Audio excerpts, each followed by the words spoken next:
ለምታልፉት ህይወት ክብሩ ሰማይ ነው። ለምትጨክኑት ጭካኔ ዛሬ የምትወስኗት በጣም ጥቂት የምትመስሏ ውሳኔ ዘላለማችሁ ላይ ክብር አላት።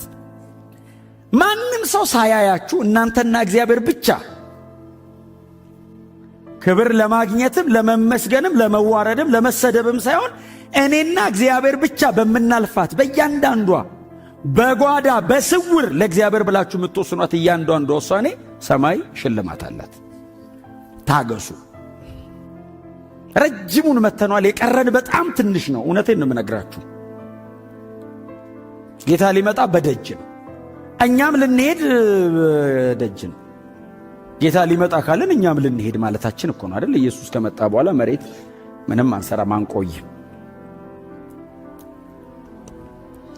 ኢዮብ ታግሷል። ኢዮብ በጣም በብዙ መከራ ውስጥ አልፏል። ኢዮብ በጣም ያለ መጠን ተዋርዷል። ከኢዮብ በላይ የተዋረደ እናውቃለን። እኛ ከኢዮብ በላይ የተሰቃየ እናውቃለን። ከኢዮብ በላይ የታገሰ እናውቃለን። ከኢዮብ በላይ የተረሳ እናውቃለን። ኢዮብ በዚህ ሁሉ ስቃይ ውስጥ ሲያልፍ እግዚአብሔር ኢዮብን አልተወውም።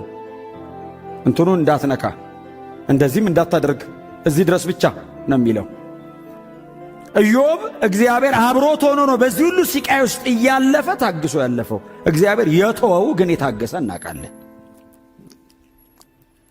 እግዚአብሔር አላይህም ያለው ግን የታገሰ፣ እግዚአብሔር ጩኸትን አልሰማም ብሎ ሰማያትን የዘጋበት ምን ነው ተውከኝ ብሎ የታገሰ ግን እናውቃለን። ኢዮብ በጣም ተዋርዷል። እኛ የምናውቀው ኢየሱስ ግን የተዋረደውን ያክል ኢዮብ እንኳን ሊዋረድ ኢየሱስ የተዋረደውን ያክል እንኳን አንደርስታንድ ማድረግ አይችልም። የመጨረሻውን ውርደት ኢየሱስ ተዋርዷል። መጠን የሌለውን ሲቃይ ኢየሱስ ተሰቃይቷል። ኢዮብን እግዚአብሔር